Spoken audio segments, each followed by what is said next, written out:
Hello बच्चों, मैं engineer अंकित sir आप सभी के लिए आपका अपना ही इस यूट्यूब चैनल बरनौल प्लेटफॉर्म में बहुत बहुत स्वागत है।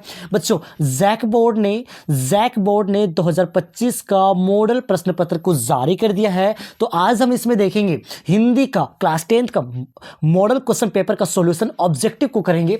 देखिए किस तरीके का जो क्वेश्चन है आपके मॉडल प्रश्न पत्र में पूछा गया है। तो आज हम आसान भाषा में इसको कंप्लीट करेंगे। ठीक है, यहाँ पे सब्जेक्टिव भी आपको मिलेगा, सारा कुछ मिलेगा, बोर्ड एग्जाम से रिलेटेड आपको सारा इंपॉर्टेंट क्वेश्चंस मिलेगा। और वीडियो को पूरा देखिएगा, लास्ट में आपके लिए एक गुड न्यूज़ भी है, तो वीडियो को पूरा देखिएगा। ठीक है, वीडियो को स्किप करने की गलती बिल्कुल मत कीजिएगा। ठीक है, तो चलिए स्टार्ट करते हैं वीडियो को बताने के लिए। ठीक है, बिना टाइम वेस्ट किए चलिए, आपका पहला क्वेश्चन जो रहेगा आपका गद्यांश रहेगा, दैट मीन्स आपका पैसेज रहेगा। ठीक है, क्या पैसेज चलिए पढ़ते हैं। स्वास्थ्य हमारे, क्या पैसेज है बच्चों, स्वास्थ्य हमारे जीवन का महत्वपूर्ण पहलू है। जी हाँ, बिल्कुल, स्वास्थ्य हमारे जीवन का क्या है, महत्वपूर्ण पहलू है। अगर आप स्वस्थ रहते हैं तो आप अच्छे तरीके से काम भी कर सकते हैं।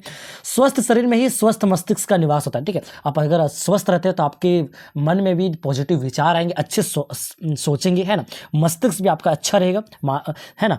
यदि हम स्वस्थ रहना चाहते हैं तो हमें खान पान, दिनचर्या और मस्तिष्क स्वास्थ्य का ध्यान रखना चाहिए। अगर हम स्वस्थ रहना चाहते हैं, ठीक है, हेल्दी रहना चाहते हैं, तो हमें क्या करना पड़ेगा, खान पान अच्छा करना पड़ेगा। पिज्जा, बर्गर, चाउमीन, रोल, अंडा रोल, चिकन रोल, ये सब नहीं खाना पड़ेगा, है ना।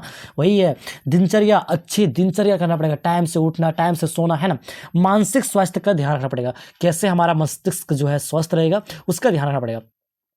ठीक है, और क्या पैसेज में कह रहा है, और पैसेज में कह रहा है कि स्वस्थ आहार, नियमित व्यायाम और पर्याप्त नींद अच्छे स्वास्थ्य के मुख्य स्तंभ है। ठीक है, संतुलित आहार, अच्छे डाइट के साथ अगर आप खाते हैं, नियमित व्यायाम करते हैं, एक्सरसाइज करते हैं और अच्छी नींद लेते हैं, पर्याप्त नींद लेते हैं, ठीक है, तो वो क्या है, स्वास्थ्य का क्या है, मुख्य स्तंभ है। इसमें अतिरिक्त इस तनाव से बचना, ठीक है, तनाव से भी आपको बचना है, ठीक है, एंग्जाइटी से आपको बचना है, ठीक है, ठीक है, सकारात्मक सोच, ठीक है, पॉजिटिव ये थॉट भी रखना है, ये भी स्वास्थ्य में क्या रहता है, सहायक होता है। स्वास्थ्य का सीधा संबंध हमारे दैनिक कार्यों और उत्पादकों से होता है। ठीक है, स्वास्थ्य का सीधा संबंध क्या होता है, हमारे दैनिक कामकाज से होता है। जो व्यक्ति स्वस्थ होता है वह न केवल शारीरिक रूप से बल्कि मानसिक रूप से भी सक्षम होता है। ठीक है, जो व्यक्ति स्वस्थ रहेगा वो केवल शरीर से स्वस्थ नहीं रहेगा, वो बल्कि वो मानसिक रूप से भी स्वस्थ रहेगा। आज की भागदौड़ भरी जिंदगी में, ठीक है, आज जैसे कि जिंदगी आज की बहुत भागदौड़ है, उसमें कई लोग क्या है, स्वास्थ्य को नजरअंदाज करते हैं। ठीक है, स्वास्थ्य वगैरह बारे में सोचते नहीं, जिससे दीर्घकालिक बीमारियों का खतरा बढ़ जाता है, जिससे बड़े बड़े बीमारी का खतरा बढ़ जाता है। इसलिए हमें क्या करना है, अपने स्वास्थ्य के प्रति सजग रहना है, स्वस्थ रहना है और सुखी जीवन जीने का प्रयास करना है। ठीक है, चलिए आगे क्या कह रहा है देखते हैं पैसेज में। क्वेश्चन क्या है, अब पहला क्वेश्चन है, स्वस्थ जीवन जीने के लिए गद्यांश में किन मुख्य स्तंभों का प्रयोग किया गया है। संतुलित आहार, नियमित और पर्याप्त नींद, केवल व्यायाम, खान पान, तनाव और सकारात्मक सोच, शारीरिक विकास और मानसिक आराम। तो स्वस्थ रहने के लिए गद्यांश में किन मुख्य स्तंभों का उल्लेख किया गया। तो आप बोले तो सर अंकित सर तो बताए हैं, क्या क्या है, संतुलित आहार, नियमित व्यायाम और पर्याप्त नींद, है ना। तो ऑप्शन नंबर इसका क्या हो जाएगा, बिल्कुल सही उत्तर हो जाएगा। ठीक है, स्वास्थ्य का सीधा संबंध किससे है बच्चों, स्वास्थ्य का सीधा संबंध किससे है, सामाजिक जीवन से, दैनिक कार्य और उत्पादकता से। क्या है, दैनिक कार्य और उत्पादकता। ऑप्शन नंबर 20 का बिल्कुल सही उत्तर हो जाएगा। तनाव से बचने के लिए गद्यांश में क्या उपाय सुझाया गया। तनाव से बचने के लिए क्या करना चाहिए बच्चों, तनाव से बचने के लिए क्या करना चाहिए, पॉजिटिव सोच रखना चाहिए, है ना, पॉजिटिव सोच रखना चाहिए। भागदौड़ भरी जिंदगी को स्वास्थ्य में नजर करने का क्या परिणाम हो सकता है। ठीक है, भागदौड़ भरी जिंदगी स्वास्थ्य को नजरअंदाज कर देते हो तो क्या इसका रिजल्ट आ सकता है। ऑप्शन यहाँ पे शांति और सुकून, जी नहीं, बिल्कुल, क्या बोल रहे देखो, है ना, दीर्घकालिक बीमारियों का खतरा, है ना। ऑप्शन नंबर 20 का बिल्कुल सही उत्तर हो जाएगा। ठीक है, अब हम यहाँ पे एक है और एक और पद्यांश है, बट ठीक है, कोई पोयम है। नारी है शक्ति, नारी है ज्ञान, नारी के बिना अधूरी है सृष्टि महान, है ना। नारी है शक्ति, नारी है ज्ञान, नारी के बिना अधूरी है सृष्टि महान। वह स्नेह का सागर, करुणा की धार, नारी है सृजन की अद्भुत पुकार। संघर्षों से आगे बढ़ती है नारी, हर बाधा का वो सरलता से हारी। समर्पण, साहस, धैर्य का प्रतीक, नारी के बिना जीवन है अधूरा अधीर, है ना। सम्मान दो नारी को, पहचान दो उनके स्वप्न को भी उड़ान दो। नारी है प्रकाश, नारी है जीवन, उससे ही है यह जगत स्पंदन। मतलब नारी के बारे में यहाँ कहा गया है। ठीक है, नारी जो है कैसे हमारे सृष्टि, उसके कारण हमारे सृष्टि कैसे महान है, कैसे वो आगे बढ़ सकती है, कैसे उनके अंदर साहस होता है, धैर्य का प्रतीक है, ये सब आपके पोएम में कहा गया। तो पद्यांश के अनुसार नारी के बिना क्या अधूरी है बच्चों, तो नारी के बिना क्या अधूरी है, चलिए देखते हैं क्या लिखा हुआ है। नारी के बिना जीवन है अधूरा, क्या बच्चों, जीवन है अधूरा अधीर। पांचवा का बच्चों राइट आंसर हो जाएगा सृष्टि, यहाँ पे हो जाएगा। ठीक है, सृष्टि भी यहाँ पे हो जाएगा। चलिए कहाँ लिखा हुआ हम देखे थे कहीं पे, सृष्टि महान। ठीक है, नारी के बिना अधूरी है सृष्टि महान, सृष्टि जो महान है वो नारी के बिना क्या अधूरा है ना। तो क्या अधूरी है बच्चों, सृष्टि, क्या अधूरी है, सृष्टि। ऑप्शन नंबर 20 का बिल्कुल सही उत्तर हो जाएगा। नारी को किसका प्रतीक बताया गया बच्चों? तो नारी का प्रतीक बताया गया समर्पण, साहस और धैर्य का, है ना, समर्पण, साहस और धैर्य का। ऑप्शन नंबर 20 का फिर से सही हो जाएगा। अगला सवाल है, पद्यांश में नारी को किन गुणों को संबोधित किया गया? तो 7वां का राइट आंसर हो जाएगा बच्चों स्नेह, करुणा और सृजन, है ना, स्नेह, करुणा और सृजन। अगला सवाल है, नारी के स्वप्नों के लिए क्या आग्रह किया गया है? तो ऑप्शन 4 है, 4 ऑप्शन यहाँ पे दिया गया है, उन्हें दबाने का, उन्हें उड़ाने का, नजरदार करने, उन्हें उड़ाने का, ठीक है, उन्हें उड़ाने का, हवा में उड़ने का नहीं बल्कि लक्ष्य के प्रति उड़ने का। उड़ाने का मतलब क्या है यहाँ पे? लक्ष्य के प्रति उड़ने का, ठीक है। व्याकरण यहाँ पे दिया गया है, सकर्मक क्रिया का उदाहरण लिखना है। सकर्मक क्रिया के उदाहरण यहाँ पे क्या है? बच्चा रो रहा है, मैं खाना खा रहा हूं, पक्षी उड़ रही है, चंद्रमा चमक रहा है। तो सकर्मक क्रिया का उदाहरण आपको अगर चेक करना है तो उसका आंसर अगर आपको क्या का जवाब मिल जाएगा, क्या, ठीक है, क्या का जवाब आपको मिलना चाहिए। जैसे कि बच्चा रो रहा है, क्या रो रहा है, पता चल रहा है क्या? नहीं, तो ये क्या हो जाएगा? आक्रामक क्रिया, सकर्मक क्रिया नहीं है। मैं खाना खा रहा हूं, क्या खा रहा हूं? खाना खा रहा हूं, तो क्या हो जाएगा? सकर्मक क्रिया। ऑप्शन नंबर 20 का बिल्कुल सही उत्तर हो जाएगा। सकर्मक क्रिया और आक्रामक क्रिया में मुख्य अंतर क्या है? क्या है बच्चों? कर्ता में, क्रिया में, कर्म की आवश्यकता में। हाँ, जिस क्रिया में जिस वाक्य में हमारे कर्म मौजूद रहेगा वो क्या है? सकर्मक क्रिया है। जिस वाक्य में कर्म मौजूद नहीं रहेगा वो हमारा आक्रामक क्रिया है। तो क्या हो जाएगा? यही एक अंतर है, कर्म की आवश्यकता, है ना। सकर्मक क्रिया में हमेशा क्या होता है? एक कर्म होता है, ठीक है, एक कर्म होता है, ठीक है। अब समझ भी इसका बिल्कुल सही उत्तर हो जाएगा, ठीक है। आगे बढ़ते हैं। निम्न में से किस वाक्य में क्रियापद का उपयोग हुआ है? निम्न में से किस वाक्य में क्रियापद का उपयोग हुआ है? तो क्या हो जाएगा? बच्चा दौड़ रहा है, हरे भरे पेड़, बड़ी मिठाई, नदी का किनारा। तो क्रिया किस में यूज हुआ है? क्रिया मतलब क्या हो? जो काम हो रहा है, जैसे कि बच्चा दौड़ रहा है, ये क्या है? इसमें काम हो रहा है। ऑप्शन ये इसका बिल्कुल सही उत्तर हो जाएगा। पत्र शब्द का एक अर्थ नहीं है। पत्र शब्द का एक अर्थ नहीं है, क्या नहीं है? चलिए देखते हैं क्या नहीं है। 13वां का राइट आंसर क्या हो जाएगा? पत्रिका। जी हाँ, बिल्कुल, ये पत्र का एक शब्द है, पत्ता भी एक पत्र का शब्द है, चिट्ठी भी एक है। क्या नहीं है? तो पुस्तक नहीं, क्या है? पुस्तक। ऑप्शन नंबर 20 का बिल्कुल सही उत्तर हो जाएगा। मुख शब्द का एक अर्थ क्या हो सकता है? मुख शब्द का एक अर्थ और क्या हो सकता है बच्चों? चेहरा, द्वार, सिर, कंठ। तो क्या हो जाएगा? चेहरा, है ना। चलिए आगे देखते हैं क्या कह रहा है। अवयव शब्द की परिभाषा क्या है? अवयव शब्द की परिभाषा क्या है? बहुत ही अच्छा सवाल है, बहुत ही सुंदर सवाल है। जो समय, स्थान आदि काल में परिवर्तन होता है, जो वाक्य में कार्य करता है, जो अपनी स्थिति या रूप में कभी नहीं बदलती। हाँ जी, बिल्कुल, ऑप्शन सी इसका बिल्कुल सही उत्तर हो जाएगा। वह जल्दी आया, वाक्य में जल्दी शब्द किस प्रकार का अवयव है?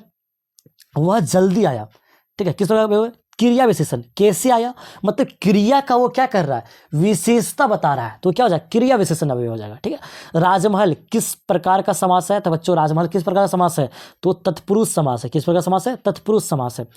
बच्चों अगर आपको समास समझना है, ठीक है, बढ़िया तरीके से, तो उसका मैं वीडियो ला दूंगा, साथ ही साथ प्रैक्टिस क्वेश्चंस भी करवाऊंगा। लेकिन अगर आप अभी ही चाहते हैं समाज से रिलेटेड क्वेश्चंस, हिंदी ग्रामर से रिलेटेड क्वेश्चंस, इंग्लिश ग्रामर से रिलेटेड क्वेश्चंस, एसएसटी का मानचित्र चाहते हैं या फिर इंग्लिश ग्रामर का पैराग्राफ चाहते हैं, लेटर चाहते हैं, सारा क्वेश्चंस, प्रीवियस ईयर का model paper question, previous year का pre board question, previous year का exam, main exam question paper, सारा कुछ आपको व्हाट्सएप चैनल पे मिल जाएगा। फटाफट व्हाट्सएप चैनल पर जाओ, ज्वाइन करो, वहां पे बहुत सारा क्वेश्चन आपको मिल जाएगा। बहुव्रीहि समास में किस प्रकार के पद होते हैं बच्चों? बहुव्रीहि समास में किस प्रकार का पद होता है? तो क्या होता है? दो पदों का अर्थ एक समान अर्थ मिलकर बनता है। दो पदों का एक ही पद होता है। समास का अर्थ दोनों पदों से अलग होता है। हाँ जी बिल्कुल, समास का पद क्या होता है? दोनों पद से अलग होता है, ठीक है, दोनों पद से अलग होता है, जबकि किसी और के बारे में बताता है, ठीक है। बहुव्रीहि में जैसे कि क्या होता है? जैसे क्या हो जाएगा? जैसे क्या हो जाएगा? दशानन हो जाएगा, है ना। 10 है जिसका आनंद, किसका? रावण का, है ना, इसका एग्जाम्पल हो जाएगा, ठीक है। वैसा ही तुम स्कूल जाओ और मैं घर पर रहूंगा। तुम स्कूल जाओ और मैं घर पर रहूंगा, यह वाक्य का प्रकार क्या है? 1990 से बच्चों राइट आंसर हो जाएगा संयुक्त वाक्य। क्या हो जाएगा बच्चों? संयुक्त वाक्य। दो वाक्य मिलकर बनता है, उसको क्या बोलते हैं? संयुक्त वाक्य। मैंने उसे बुलाया क्योंकि वह देरी से आया था। मैंने उसे बुलाया क्योंकि वह देरी से आया था, इसमें क्या हो जाएगा? मिश्र वाक्य हो जाएगा। क्या हो जाएगा? मिश्र वाक्य, ठीक है। चलिए आगे देखते हैं क्या है। फिर यहाँ पे क्या हुआ है? एक गद्यांश दिया हुआ, दैट मीन्स पैसेज दिया हुआ है, पढ़ते बार बार सोचते क्या होगा उस कौम का जो देश के खातिर गृह गृहस्थी, जवानी, जिंदगी सब कुछ होने वालों पर भी हंसती है और अपने लिए बिकने पर मौके देती। दुखी हो गए। 15 दिन बाद फिर उसी कस्बे से गुजरे। कस्बे में घुसने वाले पहले ही ख्याल आया कि कस्बे की हृदयस्थली सुभाष की परिक्रमा अवश्य ही प्रतिष्ठित होगी, लेकिन सुभाष की आंखों पर चश्मा नहीं होगा। गद्यांश में लिखा हो किस बात का दुख हो रहा है बच्चों? तो किस बात का दुख हो रहा है? किस नंबर का सवाल? किस बात का दुख हो रहा है? कौम की मानसिकता और अपने देश के प्रति निष्ठा। देखिए यहाँ पे लिखा हुआ है ना, लिखा हुआ है ना। चलिए आपको पैसेज, आपको आंसर आपको पैसेज पे देखने से ही मिल जाएगा, ठीक है। अगर क्वेश्चन गद्यांश में लेखक का यह विचार सुभाष की आंखों पर चश्मा नहीं होगा, क्या क्या अर्थ है। सुभाष की आंखों पर चश्मा क्या अर्थ नहीं होगा, क्या अर्थ है, मतलब उसकी मूर्ति में कोई कमी थी, मतलब कोई कमी थी, ठीक है। उसका क्या अर्थ है, मतलब उस पर चश्मा नहीं होगा मतलब क्या कुछ कमी है तभी तो, है ना, वही तो वही वही कह रहा है। अगला यहाँ पे, बेटी की क्रियाक्रम में तूल नहीं किया, पतहू से ही आग दिलाई उसकी, किंतु ज्यों ही श्रद्धा की अवधि पूरी हो गई, पतहू को बुलाकर उसके साथ कर दिया, या आदेश देते हुए भाई को, पतहू के भाई को बुलाकर उसके साथ कर दिया, उसके आदेश देते हुए उससे शादी कर लेना। इधर पतहू रो रो कर कहती मैं चली जाऊंगी तो बुढ़ापे में आपके लिए कौन भोजन बनाएगा, बीमार पड़े तो कौन एक चुल्लू भर पानी देगा, मैं पैर पड़ती हूँ, मुझे अपने चरों में से अलग मत कीजिए। लेकिन भगत का निर्णय अटल था, तू जा नहीं तो मैं इसी घर को छोड़कर चला जाऊंगा। यह अखिली दली के आगे बेचारी क्या ही चलती। कह रहा है कि जब उसका बेटा मर जाता है, ठीक है, जब उसका बेटा मर जाता है तो क्या कहता है कि उसकी जो बहू होती है उसके भाई को बुला लेता है और कहता है कि आप ले जाइए इसको और दूसरी शादी करवा देना। लेकिन उसके पतहू जो होती है कि कहती है कि उस अब बुढ़ापे में आपके साथ कौन रहेगा, है ना, भगत, है ना, भगत को बोलते हैं कि बुढ़ापे में आपके साथ कौन रहेगा, कौन आपको खाना देगा, कौन आपको पानी देगा, बीमार पड़ेगा तो आपको ख्याल कौन रखेगा, वही बोलता है। लेकिन भगत जी क्या बोलते हैं, बाल गंगाधर भगत क्या बोलते हैं कि अगर तुम नहीं गए तो मैं चला जाऊंगा, ठीक है। उसकी इस अटल निर्णय को लेकर, दलील को लेकर क्या थी, बेचारी क्या ही चलती, वो चली ही गई, है ना, वही कह रहा है। चलिए देखते क्या है, भगत का निर्णय क्या था। 4 ऑप्शन दिया हुआ, चले पढ़ते हैं। पतहू को घर में ही रखने का, पतहू की दूसरी शादी कराने का, पतहू को घर से बाहर निकालने का, पतहू को छोड़ देने का। तो क्या हो जाएगा 23 का राइट आंसर बच्चों, तो हो जाएगा क्या, पतहू को दूसरी शादी कराने का, है ना, पतहू को दूसरी शादी करने का उसका निर्णय था। पतहू ने क्या कहा था जब भगत ने उसे घर छोड़ने के लिए कहा, पतहू ने क्या कहा था जब भगत ने उसे घर छोड़ने के लिए कहा था बच्चों, तो क्या कहा था उसको कहा था मैं आपके लिए बुढ़ापे में भोजन बनाओगे, ठीक है, भोजन बनाओगे। फिर आपका दिया हुआ है पद्यांश, कुछ पोयम दिया हुआ, चलिए देखते क्या लिखा हुआ। भुजबल भूमि भूप बिहु किन्ही, विपुल बार महोदहिनी दिहनी, सहस बाहुभुज छेद निहारा, परसु बिलकु महिकु कुमारा, मातु पितिही, जनी सोच बस करीसी महिष किशोर, गर्भन अभक दल परसु मोद अति घोर। कैसे कैसे लिखा हुआ, ठीक है, आप लोग पढ़ लेना। गर्भन की अभरक दलन में अभरक का क्या अर्थ है, क्या अर्थ है बच्चों, तो इसका राइट आंसर क्या हो जाएगा, बच्चा। क्या अर्थ है, बच्चा। महीप कुमार किसे कहा गया बच्चों, तो महीप कुमार किसे कहा गया, वो कहा गया है लक्ष्मण को, है ना। विपुल बार महदीवेन दिहनी में महदीव किसका संदर्भ है, ये घुमा फिरा कर उल्ट कैसे कैसे क्वेश्चन दिया, ठीक है। अब ऐसे तरीके से कर लेना। क्या दिया बच्चों, महादेव शिव, ठीक है, महादेव शिव। 28 का जो बच्चों राइट आंसर आपका हो जाएगा वो हो जाएगा आपका बच्चों एक युद्ध अस्त्र, ठीक है। 29 का जो बच्चों गंतों का जो अर्थ होता है वो क्या हो जाएगा, गंतों का क्या अर्थ है, गंतों का अर्थ है यहाँ पे पहाड़, है ना। जितेन नागरे की जीप में किसकी तस्वीर लगी हुई थी, किसकी तस्वीर लगी हुई थी बच्चों, तो वो लगी थी दलाई लामा की, है ना। तो ये रहा ऑब्जेक्टिव 30 ऑब्जेक्टिव का क्वेश्चंस का आंसर। अब आपको सब्जेक्टिव क्वेश्चंस का भी आपको आंसर मिल जाएगा, ठीक है। आप लोग इस वीडियो को पूरा ज़्यादा से ज़्यादा शेयर कीजिए, ठीक है, बहुत दोस्तों के साथ, सभी दोस्तों के साथ शेयर कीजिए, ठीक है। बहुत ही अच्छा क्वेश्चंस आपको सब्जेक्टिव में दिया गया, सारा क्वेश्चंस आपको सॉल्यूशन मिल जाएगा। और आपका गुड न्यूज़ मैंने बता दिया कि बच्चों व्हाट्सएप चैनल पे जाओ, वहाँ पे आपको मिल जाएगा सारा आपको इंपॉर्टेंट क्वेश्चंस पूरा मिलेगा, वो भी फ्री ऑफ कॉस्ट, एक भी रुपया नहीं, है ना, एक भी रुपया नहीं, बिल्कुल फ्री ऑफ कॉस्ट आपको सारा मिल जाएगा। प्रीवियस कैसे क्वेश्चन पूछे जाते थे, कौन सा विज्ञापन इंपॉर्टेंट है, कौन सा लेटर इंपॉर्टेंट है, कौन सा पत्र इंपॉर्टेंट है, कौन सा पैराग्राफ इंपॉर्टेंट, मात्र सवाल कैसे बनाएंगे, सब कुछ वहाँ पे मिल जाएगा, सारा इंपॉर्टेंट क्वेश्चंस। तो बोर्ड एग्जाम के लिए बहुत ही इंपॉर्टेंट चैनल है वो, जाइए जुड़िए, देखिए कि कौन किस तरह का क्वेश्चंस हम आपको भेजे हैं वहाँ पे, ठीक है। चलिए मिलते हैं किसी तब तक के लिए बाय बाय। और हाँ बच्चों, सब्जेक्टिव का भी वीडियो इसी चैनल पे आएगा और बोर्ड एग्जाम से रिलेटेड बहुत सारे इंपॉर्टेंट क्वेश्चंस आप इसी चैनल पे आएगा, तो जरूर इस चैनल पर नया हो चैनल को सब्सक्राइब कर लेना, ठीक है। बोर्ड एग्जाम को बेहतर बनाना चाहते हो तो कर लेना, मेरा 3 ये साल का एक्सपीरियंस है, ठीक है, 3 साल का एक्सपीरियंस है, मैंने काफ़ी बच्चों का एग्जाम में मदद किया है, ठीक है। आप इंस्टाग्राम पर जाके वहाँ पे रील्स देख सकते हैं, कितने बच्चे वहाँ पे हमारे द्वारा पढ़ाए गए की सराहना की है वहाँ पे, ठीक है, सराहना की है, तो आप वहाँ पे देख सकते हैं। बहुत ही अच्छे तरीके से मैं बताता हूँ, ठीक है, क्वेश्चंस को, किस जो क्वेश्चन आपका एग्जाम पूछेगा, तो आप वीडियो पर चैनल पर बने रहिएगा, ठीक है। चलिए मिलते हैं किसी दूसरा तरीके से, नए व्यूवर्स चैनल को सब्सक्राइब कर लें।